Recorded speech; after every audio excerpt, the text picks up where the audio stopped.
First of all, allow me to greet everyone a happy kidney month for this month of June. This is my disclosure slide. Take note that I'm also speaker for ULIV, who is a distributor of an LFAB test kit. Learning objectives for this presentation are the following. The participants are expected to be familiar with the limitations of the current definition of acute kidney injury. Second, we want the participants to be acquainted with the different biomarkers for early recognition of AKI. And thirdly, we want you to be aware of the potential clinical use of NGAL, LFAB, and your TIMP, IGF, BP7 as AKI biomarkers. As an introduction, I'll be quoting from the article by the group of Dr. Ronco, entitled Acute Kidney Injury Risk Assessment and the Nephrology Rapid Response Team. Acute kidney injury is a serious medical condition affecting more than 10 million people around the world annually, resulting in poor outcomes. And late recognition of the syndrome may lead to delayed interventions with increased morbidity and mortality. Early diagnosis and timely therapeutic strategies may be the cornerstone of future improvement in outcome. We are all familiar with the ISN initiative, 0 by 25, which means 0 preventable deaths by 2025. In that initiative, AKI, they have this 5R approach. First R is talking about risk, identifying high-risk individuals for primary prevention of AKI, the use of risk scores to predict the risks of AKI, and identification of modifiable risk factors. Second R is recognition, prompt diagnosis, early and sequential monitoring of your serum creatinine and urine output, and availability of point-of-care kits for diagnostic tools, primarily talking about biomarkers. Third R is response, interventions for incipient and established AKI. Fourth R is renal support, renal replacement therapy in AKI. And fifth R is rehabilitation, post-discharge care of AKI patients.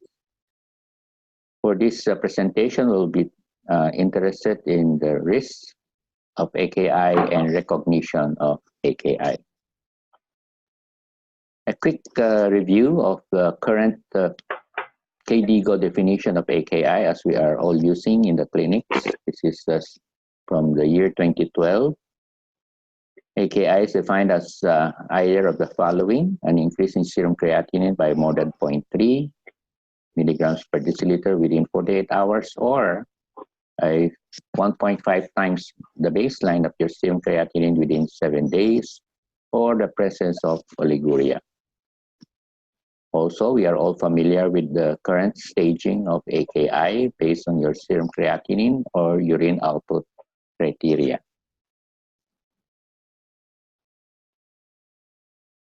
In a series of kidney biopsies done in AKI, diffuse histological changes could be seen without sufficient change in serum creatinine.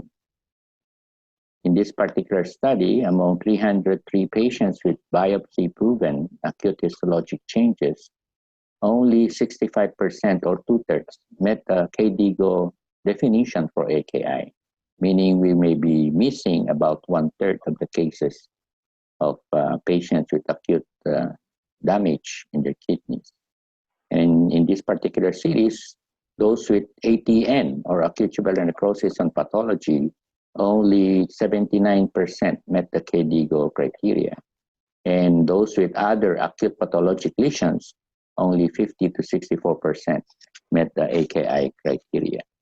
So obviously, there are limitations with our current definition. These are the potential pitfalls of the AKI diagnosis based on creatinine and urine criteria. First, If you are giving drugs which interfere with tubular secretion of creatinine, you may be misdiagnosing AKI because the increase in serum creatinine is not due to a change in GFR. Another pitfall is a patient with muscle wasting, liver disease, and reduced production of creatinine. You will have low levels of creatinine and miss the diagnosis of AKI. Third, if you are ingesting a lot of meat or other substances that increase generation of creatinine, then there might be a wrong diagnosis. In patients with obesity, there might be overdiagnosis because you're using the actual weight of the patient when computing the urine output criteria. In conditions with physiologic increased GFR, like in pregnancy, there may be the late diagnosis of AKI. In situations wherein there are substances which interfere with the laboratory measurement of creatinine, there may be wrong diagnosis. In patients with fluid overload, there may be dilution of serum creatinine and therefore a delayed diagnosis. In patients with progressive CKD with a gradual rise in serum creatinine, they may be misdiagnosed with AKI. In patients with oliguria due to acute release of ADH, there may be a misdiagnosis of AKI. We are very familiar with this graph, the relationship of your serum creatinine and your actual GFR. And as you can see, your serum creatinine do not significantly go up until about 50% of your kidneys have been damaged. And this is a time from the onset of AKI on over time, up to 90 days, plotting the serum creatinine levels as it gradually increase and it peak and come down, together with your real-time GFR in red, okay? As you can see here in this circle, you can have a precipitous drop in your real-time GFR, but your serum creatinine is still only slowly going up. And by the time that your serum creatinine peak, your actual GFR is actually recovering. So there's a search for things that will help us diagnose the fall in GFR earlier, or even better, if we can diagnose the injury or the damage to the kidneys earlier, even when the GFR is still normal. So we know the limitations of your creatinine measurement. Cystatin C is an improvement over serum creatinine. We'll talk about this a little later. And your urine biomarkers like NGAL, interleukin 18, kidney injury molecule 1, your TIMP, and your LFAB, we will discuss more in the next slide. What is the definition of a biomarker from WHO? This is any substance, structure, or process that can be measured in the body or its products that can influence or predict the incidence of outcome or disease. In nephrology circle, early diagnosis of AKI is necessary, and therefore the role of biomarkers has been explored. Over the past 10 years, there have been more than 3,000 new publications and hundreds of new biomarkers that were studied. There is a need for a biomarker that rises early, that indicates a specific site of injury, and that can predict disease severity or outcome.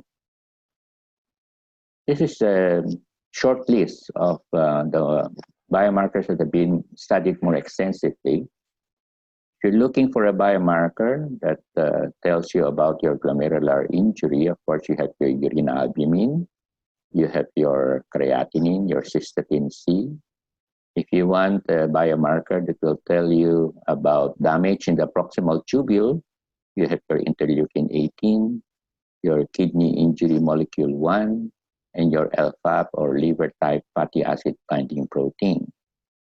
If you're interested in a biomarker that will tell you about the injury in the loop of Henle, you have your uromodulin, If you're interested in a biomarker that will tell you about the injury in the distal tubule, you have your NGAL. If you're interested in a biomarker that will tell you about interstitial fibrosis, you have your TGF-beta, and so on and so forth. The early detection of acute kidney injury obviously can increase the window of therapeutic opportunity and improve patient outcome.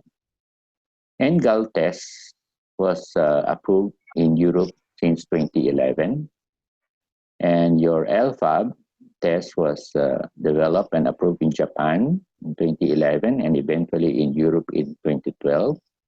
It's currently working on its FDA application. Your TIMP IGF-BP was approved in Europe in 2012 and approved by the US FDA in 2014.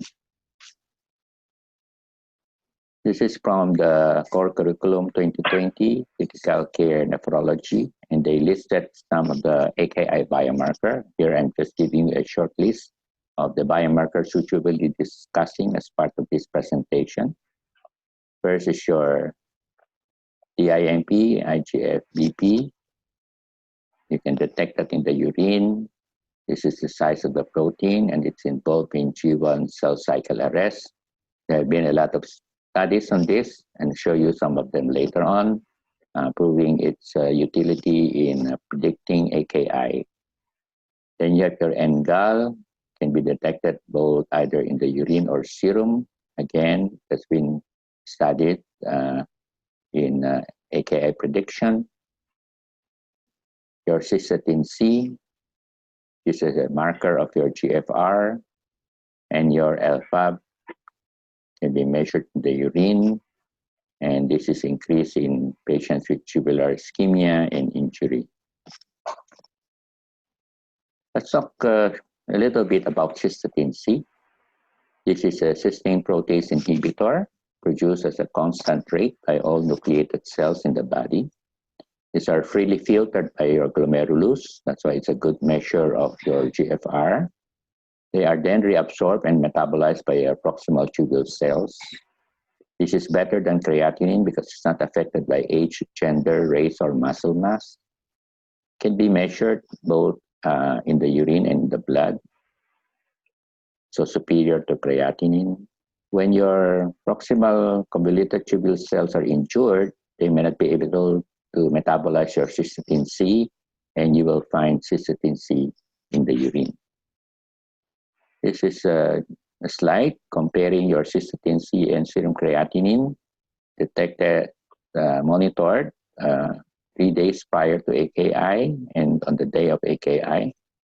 As you can see in the dark blue, your cystatin C is already going up even on day 2 before AKI or day 1 before AKI was diagnosed, compared to your creatinine, which only goes up on this. So you have about 1 to 2 days earlier increase in your cystatin C, so allowing you to diagnose your acute kidney injury a little earlier than creatinine. Next is your NGAL, or neutrophil gelatinase associated lipocalin. This is a 25 kilodaltons polypeptide member of lipocalin superfamily. They are found in neutrophils. Normally very small amounts in the kidney tubules. They are the most upregulated genes in patients with ischemic and nephrotoxic AKI. So they are overexpressed during early phases of AKI and can be measured in the blood or the urine, and this is how the molecule look like. There are several studies listed down here on phase 2, phase 3 trial for NGAL as an early AKI biomarker. Okay, they were studied in cardiac surgery patients, contrast-induced nephropathy, sepsis, and even transplant patients. And you can see that the area under the curve is relatively okay as a predictor of AKI. And it can be also be used, studied as a predictor of outcome. Okay, so it predicts severity, in depth in various settings. However, there are some limitations to NGAL because the assays that are available now measure a mixture of different NGAL forms coming from different tissues.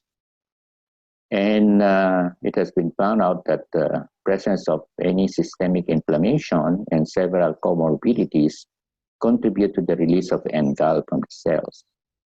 So the unpredictable release and the complex nature of the molecule and the inability to specifically measure NGAL from the tubular cells hampered its use as specific marker of AKI.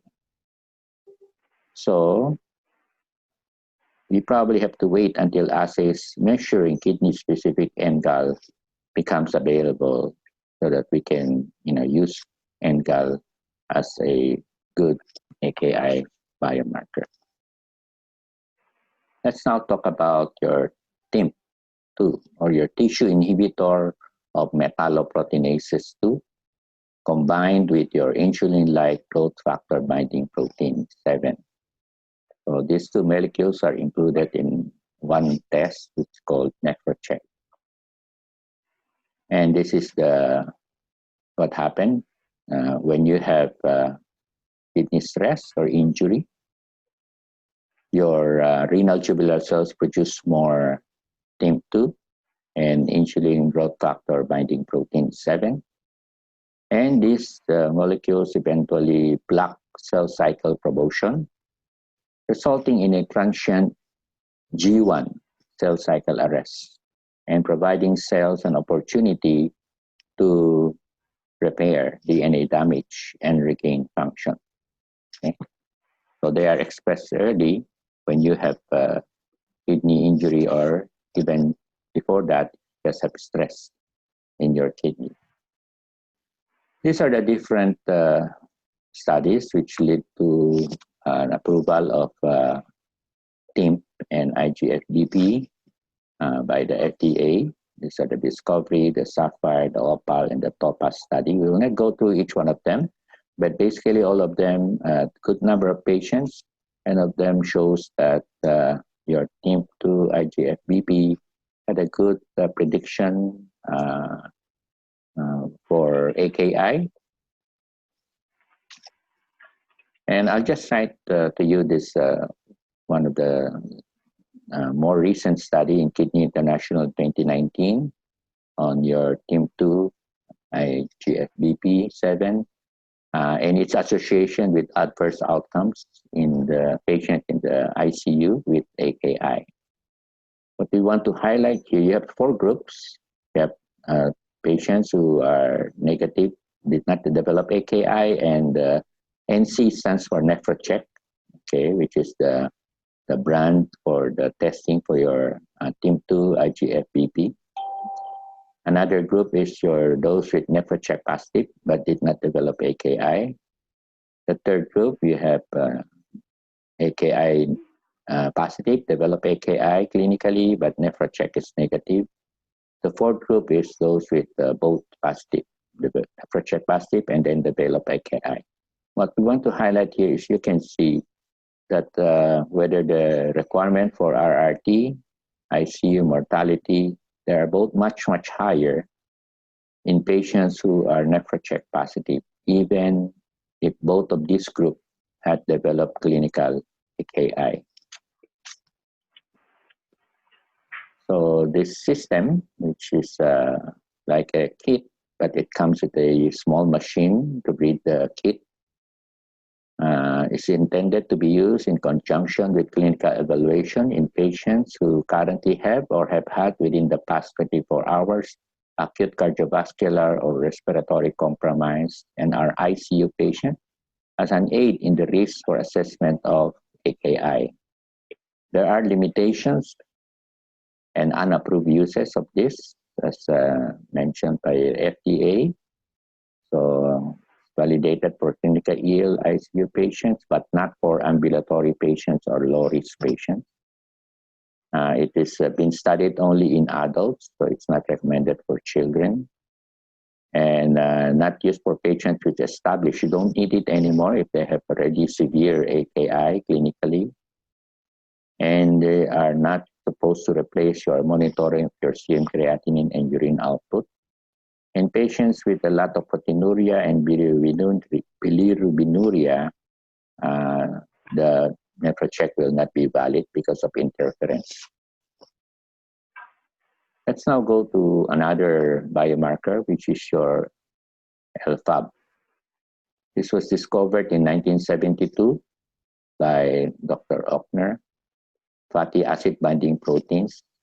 They are physiologic molecules in the body, primary function of which is the facilitation of the movement of your long-chain free fatty acids into the plasma membrane and even into the mitochondrial for oxidation. Okay, so they're necessary for normal body functioning. And as of now, there are already 9 types of human fatty acid binding proteins that have been identified. The first to be identified is the liver type, and it's called LFAB. The same structure is seen in the fatty acid binding protein produced by the proximal tubule, but the name L-type fatty acid binding protein stuck with it. You have from the intestine, from the heart, fatty tissues, and so on. So LFAB stands for liver type fatty acid binding protein. They are produced both in the liver and the kidney proximal tubule. They're excreted in larger amounts if you have tubular ischemia and if you have oxidative stress on the tubules. So they can be useful for early diagnosis of AKI. This is a cartoon on LFAB and the presence of oxidative stress. You produce more LFAB. They are used to bind your lipoperoxide, which are toxic, so that this can be moved out of the tubular cells to protect the tubular cells. And you see more LFAB into the urine. Okay, this is what. Studies have been made to see if there's a correlation between the level of urine LFAB and the degree of tubulointerstitial injury on histopathology. And indeed, there's a good correlation. No? Level of LFAB correlated with severity of tubular interstitial injury. We go to some clinical studies on LFAB. It was first studied in children, but I will not be showing that. I'll be showing you only the study in adult cardiopulmonary bypass, heart surgery requiring cardiopulmonary bypass. There are 85 adult patients. 48 of them, almost more than half, develop acute kidney injury. And you'll see here, this is the plot of serum creatinine over time from pre-op to 48 hours. And as normally experienced, the serum creatinine becomes significantly higher about 1 to 2 days after the injury. So although it is climbing up, it only becomes significantly higher 1 to 2 days. So you detect clinical AKI here, about 2 days. However, the LFAB level goes up very high already immediately post-op and remains high up to the 3rd and 6th hour after the surgery. And this was in patients who eventually developed a rise in creatinine. Okay? And you see here that those patients with whose LFAB level did not go up, their serum creatinine also did not go up. And this is compared to performance of your NGAL, which also goes up significantly about 3 hours after, then falls down. Okay, so the performance of your LFAB is much better than the performance of your NGAL in predicting AKI in adult patients who underwent cardiac surgery and you're using your bypass machine. A local study was done in Philippine Heart Center. These are just preliminary results. The study has not yet been published.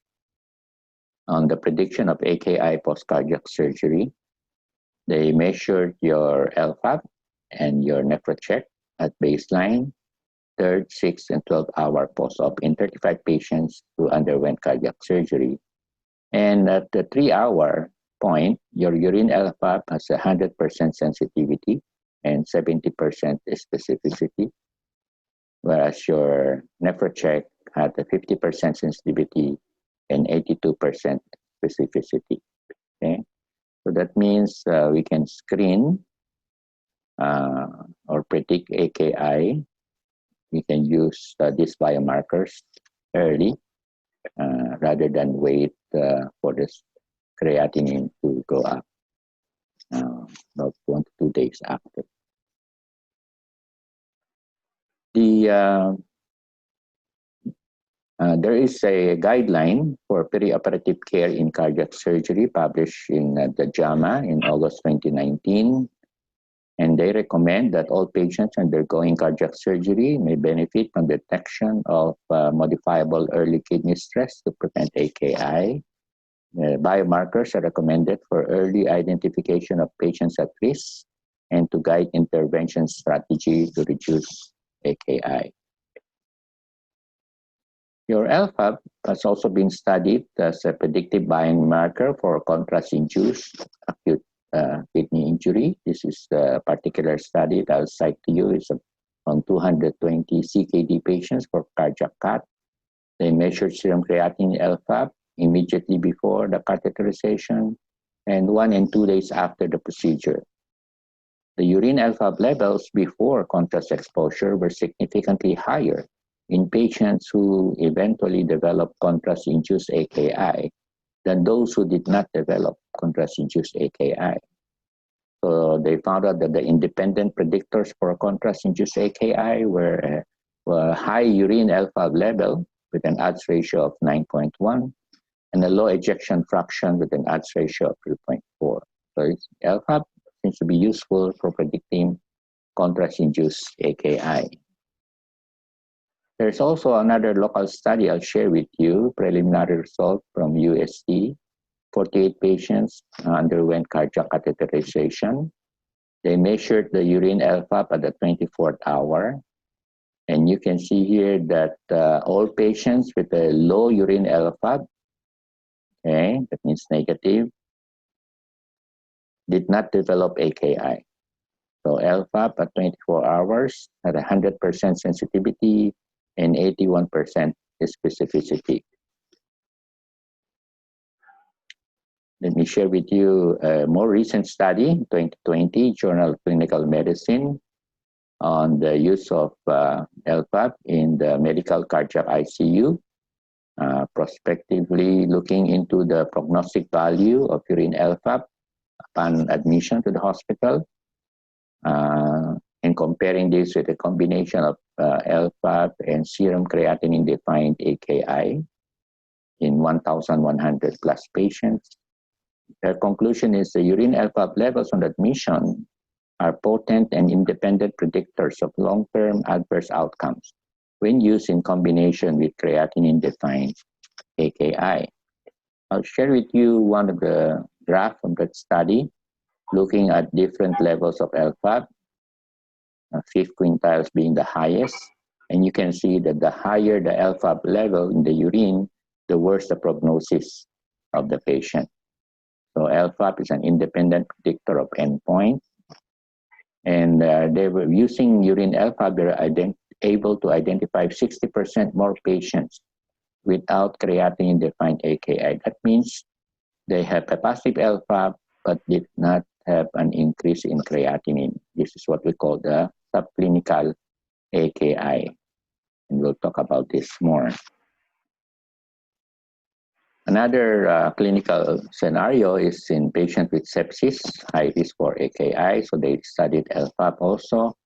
Here let's compare the different concentration of LFAB. In healthy subjects, you have a very low level of LFAB. Patient AKI, you have significantly higher level of AKI, of LFAB in the urine. look at patients with severe sepsis and patients with septic shock. They have much, much higher levels of urine LFAB. The conclusion is that the levels of urine LFAB increases with severity of sepsis. And it also can be used to be an indicator or predictor of outcome. These are in patients who develop septic shock, adult patients, those who survive and those who did not survive. Obviously, you can see here this the urine alpha concentration in the urine higher in those who did not survive. The same is seen in the pediatric population. Another interesting study is the use of biomarkers in patients with cirrhosis and developing AKI. Many times we have difficulty in distinguishing presence of ATN, hepatorenal syndrome, and the like. So the use of biomarkers seems to be able to help, because as you notice here, if you look at the level of LFAB, it's much higher in patients with cirrhosis who have ATN as compared to who do not have ATN. So the non-ATN would be your prerenal and your hepatorenal syndrome. The same is true with the other biomarkers. No? And the level of biomarkers are elevated in cirrhosis with ATN. Last study for LFAB is this study on the emergency department. The 170 plus patients, emergency and critical care centers. They found out that if you have two groups, one is the LFAB negative and LFAB positive upon admission to the emergency room, eventually on follow-up, about 16% on the negative group developed AKI, but it was for 59% in the urine alpha positive group. So it can be used as to predict AKI. And in this particular study, they use a rapid point-of-care assay kit, which is actually what is available in the market, even in the Philippines. This is the ReniScam alpha point-of-care kit, which is very similar to your pregnancy test kit. So there's no other machine. This is read by looking at the line produced here in the test line. If it's light pink or it's dark red, then you have the semi-quantitative level of your alpha.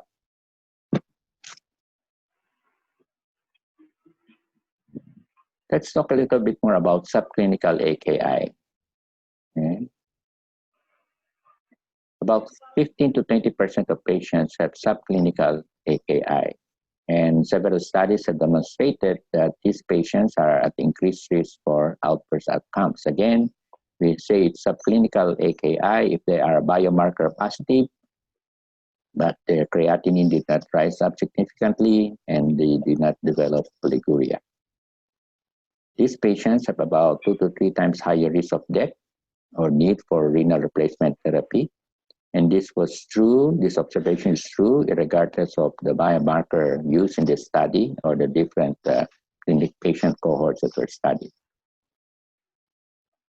In 2013, the ADQI or Acute Dialysis Quality Initiative already proposed this paradigm of presence of subclinical AKI.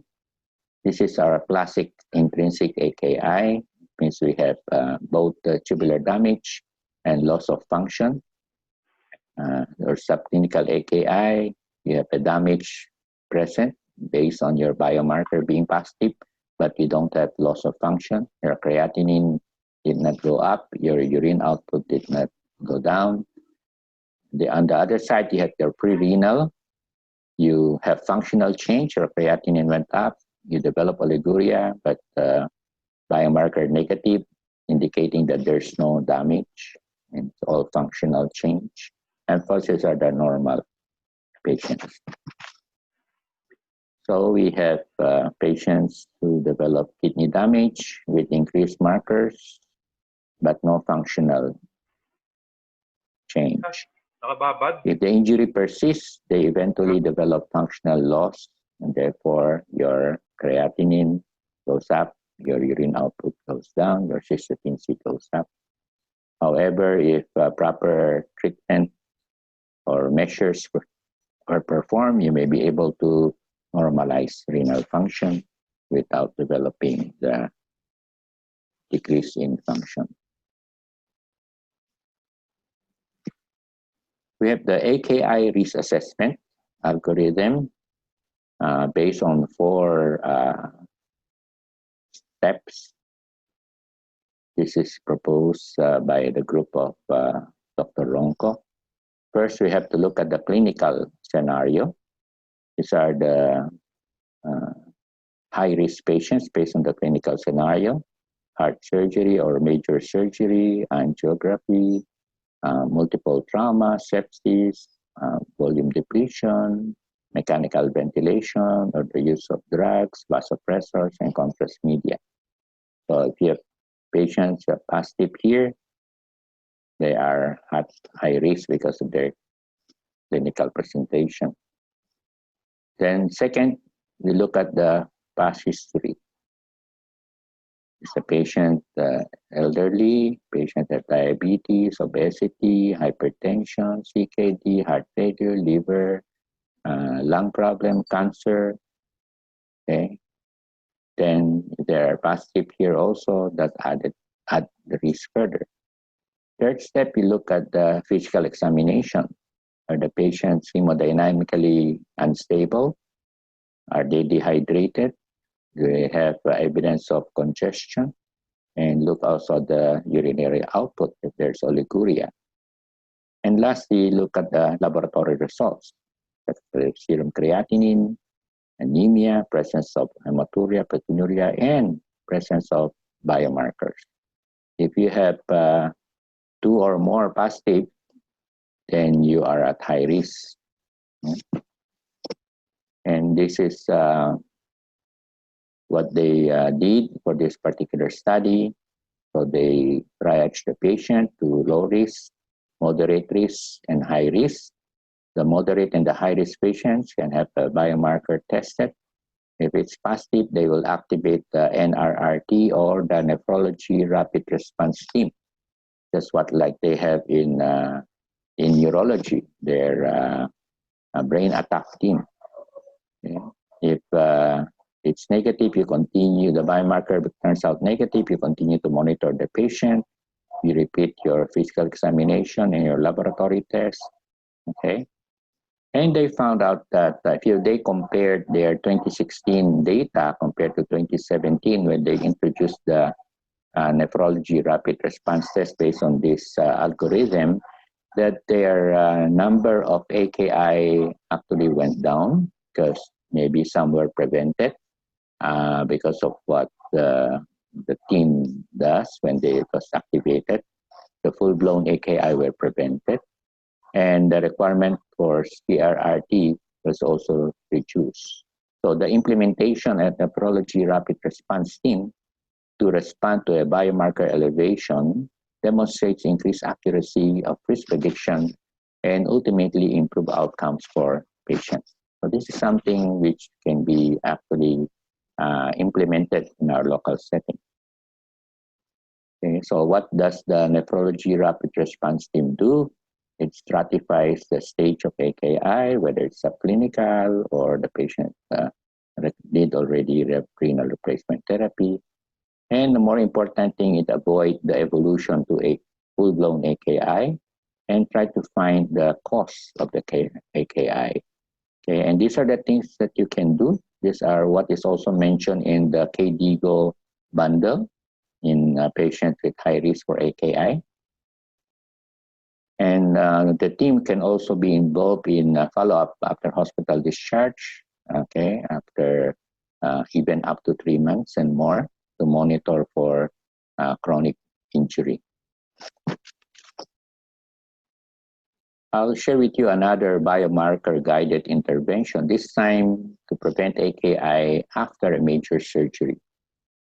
So what they did here is they did, for this particular step, they did the nephro check.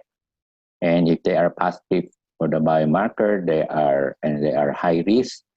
They are randomized into a control and the intervention group. The intervention group, that meaning they do the KDIGO recommended bundles, okay, for high-risk patients. And they found out that AKI is reduced in the intervention group, and severe AKI is markedly reduced.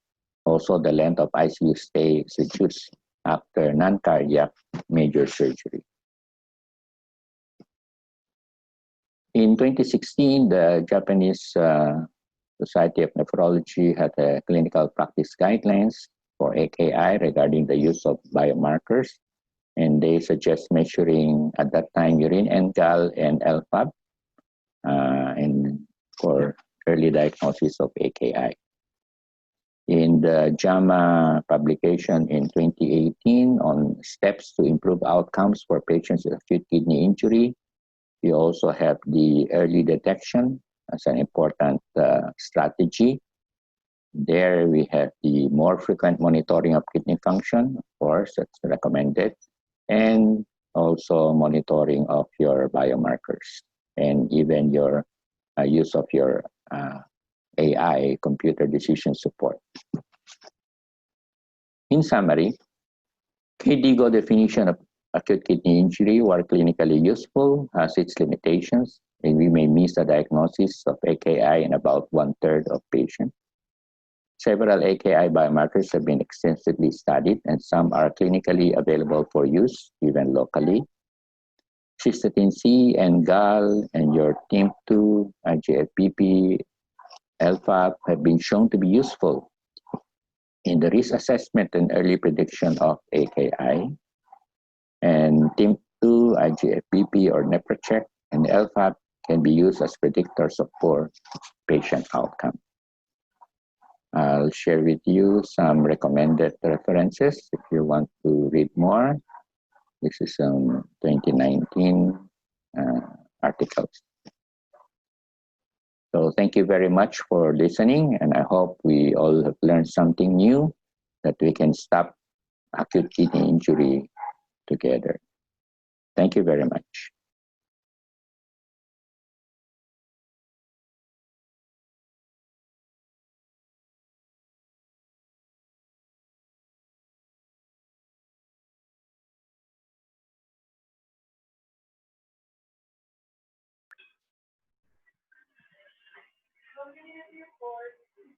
Thank you so much, Dr. Alberto Chua, for that very enlightening lecture, for sharing with us your insights on acute kidney injury as well as for biomarkers. We've all been taught in med school that creatinine is a good measure of kidney function in terms of diagnosing and monitoring kidney function. But your lecture more or less tells us that it is passé in terms of diagnosing acute kidney injury. Ang dami ng mga bagong mga biomarkers that will help us deal with our AKI patients better. Okay. We will have time for some questions from the audience. Makikita natin dito that from our definition of AKI from the Acute Kidney Injury Network, that AKI is present when there is an increase in the creatinine by so and so, and a decrease in the urine output by so and so. But most of the time, as nephrologists, we notice that mas maaga, the urine output decrease is an earlier marker of kidney injury. And as Dr. Chu has shared with us, there is a delay of about 2 days in the rise in serum creatinine before AKI is diagnosed. And this is why we have all these research and studies that are dealing with newer biomarkers. We have this NGAL, Cystatin C, and the LFAB. Interestingly, it is named liver fatty acid binding protein, not renal. And Dr. Chua showed us that it is a very good marker of acute injury with a good sensitivity and specificity.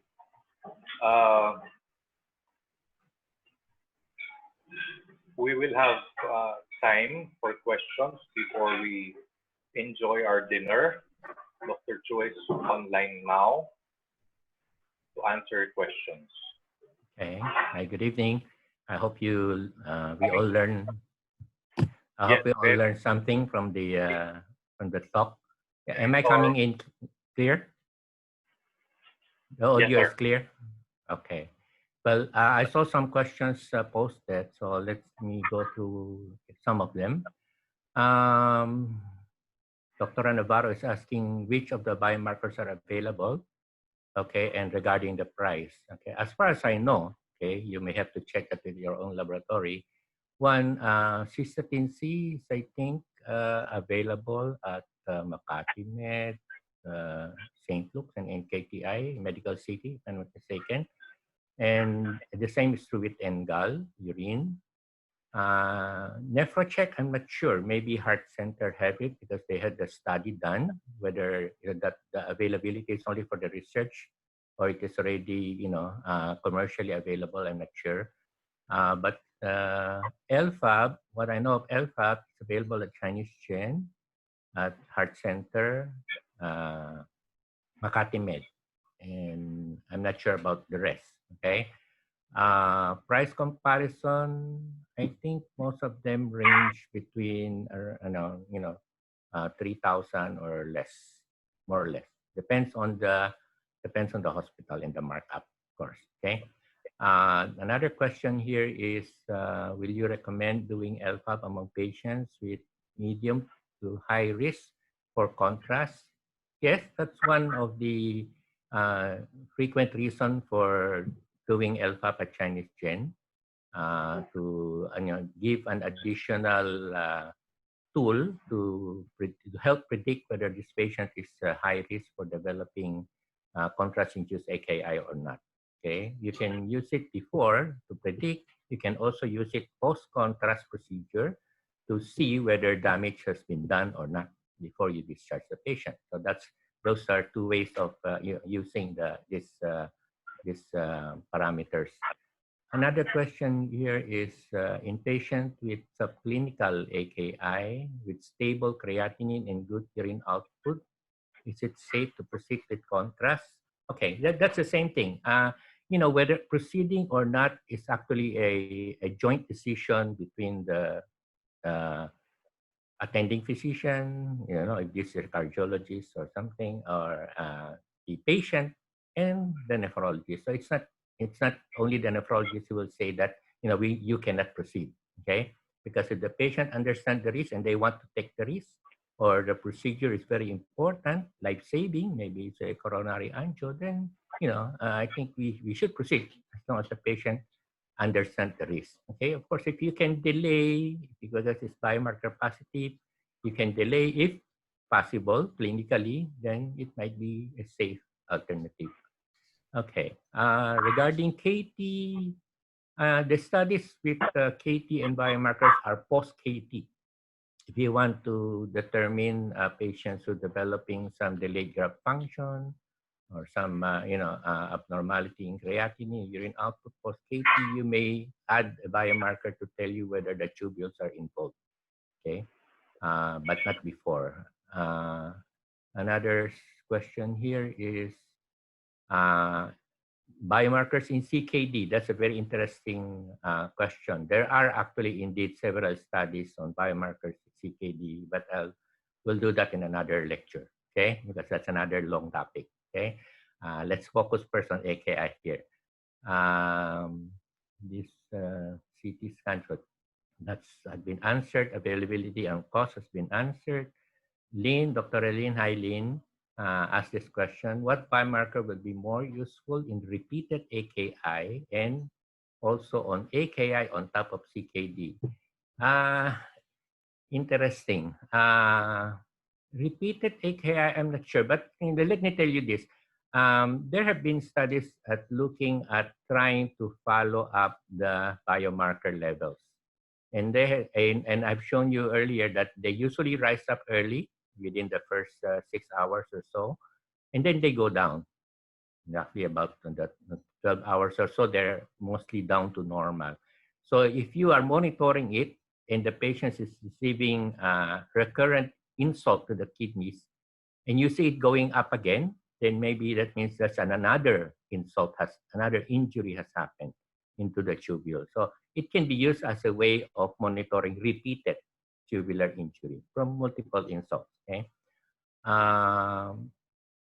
How do we recognize subclinical AKI? As I said, the criteria for the definition of subclinical AKI, although of course it's not guideline, it's not yet in the guidelines, but some groups are proposing this. The definition would be they did not satisfy the criteria for creatinine increase and did not satisfy the criteria for oliguria, but they are biomarker positive. Whichever biomarker you use is the same interpretation. Dr. Agoyap asks, how many hours post-bypass will you order for LFAP? Based on the study, 3 hours is okay. So 3 hours, 6 hours. It depends. Let me qualify that. It depends on the biomarker you order. Studies on LFAP says that 3 hours it peak. Studies with NephroCheck says it's peak at 6 hours. So, but more or less it's around that time. Okay. Now, when do you use Cystatin C? If it's available, it's a better alternative to creatinine if you are doubting the levels of your creatinine. Okay. How much urine is needed to check for LFAP? You need only, the pipette is 1 ml. Okay. So you need very small amount. Okay. And it's very easy. You can do it bedside. Okay. No machines. That's the advantage for the LFAP point of care kit. Would LFAP be a good marker in patients with cirrhosis? So that the reason I included that study on cirrhosis with AKI, because many times we are faced with a dilemma. Is this hepatorenal? Is this ATN? So this time we have something to support. If you're saying this is ATN, we have something to support that based on the laboratory. Okay. Best timing, I answered that already. Okay, so I hope I answered most of the question. Did I miss something? Okay. I can't hear you, Bien. I can't hear you, Bien. Thank you so much, sir. You're looking good in your coat and tie. Thank you. Thank you for the enlightening lecture. Way back in med school, sir, you taught us that creatinine was a good measure, but that was eons ago, and now we're looking at newer biomarkers, and what you share with us is really enlightening. Ang dami ng bago. It's never ending. Our search for the ideal biomarker is never going to end. But I think Bien, I will contest that. Hindi pa iyon sagot, teacher ako. But yun nga sir, it's good that we have this kinds of even point of care kits available to us to diagnose. Kasi maraming nami-miss na AKI. And how I wish we could share this lecture, your lecture, sir, to our non-nephrologist friends, because sila yung madalas na nade-delay. That's true. Nade-delay pag-refer sa atin. And by the time they refer to us, creatinine is also already very high. Yeah. The urine output is dwindling. Anuric na. And by that time, wala nang need for it. Wala nang need for biomarker. Wala nang correct. So, we're pushed against the wall. Yeah. No? We have to do our renal replacement therapy, and these kits are really helpful. No? Going back to the 5 hours you shared with us, the first one is risk and then recognition. It's very important. As nephrologists, we ought to know that. But very important din, sir, yung recognition. And early recognition is indeed very, very helpful.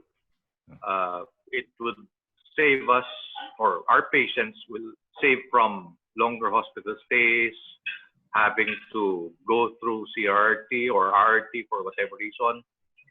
And wag na sana umabot dun sa mga what we call renal rapid response team. No? Before we had this, or we have this brain attack team. Yeah. And it's good to know that we have this renal rapid response team. But hopefully we don't get to that point. And thanks to this new kits, these new biomarkers that we have, we'll be able to diagnose AKI early and manage them early on, and obviate the need for more expensive tests and procedures like renal replacement therapy. Yeah, Bien, I cannot agree with you more that actually the one who needs to know how to detect early changes in the renal function are the frontliners, are the internists or the general practitioners, the one who saw the patient at the time of admission before things get worse. Okay, and if we can educate our internists, our hospitalists well, that they can recognize the risk factors from the history, right, from the PE, just like the AKI risk assessment that is recommended, okay, from the history, from the presentation, from the PE, and from the lab, including the biomarker, then they can already tell which patient really should be referred to the nephrologist.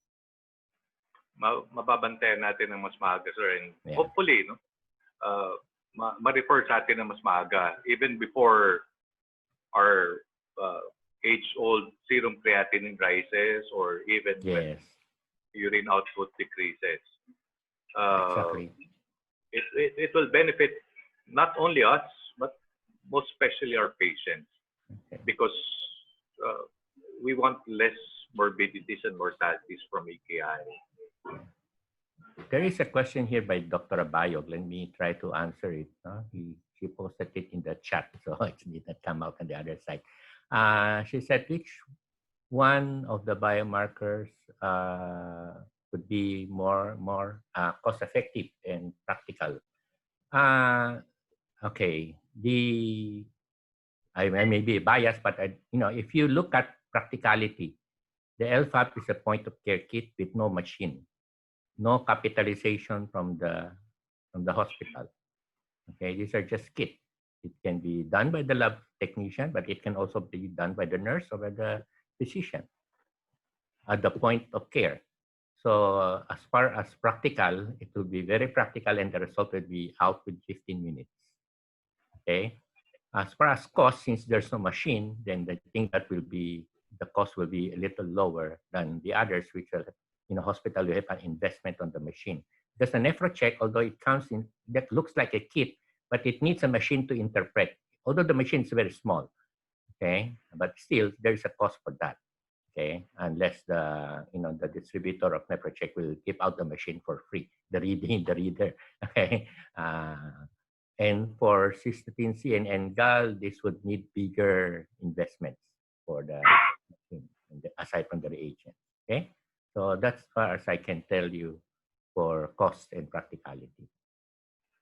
You've mentioned, sir, that the kit will cost about 3,000. Well, it's really nothing compared to subjecting your patients to what, 2-3 times dialysis, having a catheter inserted.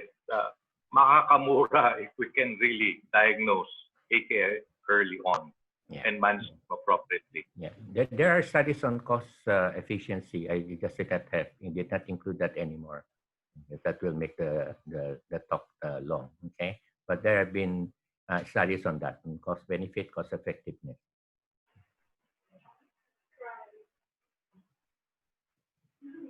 Are there any more questions? Questions about the topic, Dr. Alberto Chuod with the more than happy to receive your questions. You can direct the questions to his Viber or whatever.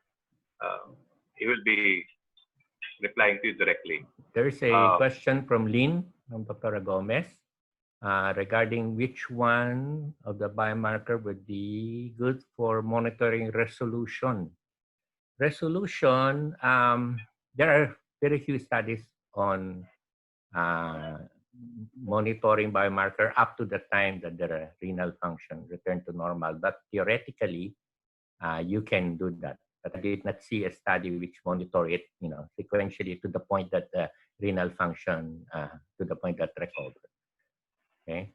The other question that came in here, which company distributes LFAB? It's Unilab. Okay, so you can contact them if you want to, especially their ULIV division. Okay, Unilab vaccine division. Okay. Okay. Any more questions from the floor? I guess that was a very productive night for all of us. We had 2 lecturers, both past PSN presidents and both A1 awardees. San ka pa? We don't have that. We don't get that normally. So we are delighted to have Dr. Therese de Macali, and Dr. Alberto Chua as our speakers for tonight, for educating us in these times of COVID. And before we conclude this evening, I'd like to remind everyone about our PSN Family Day. It's going to be on June 28th. Mark your calendars, June 28th.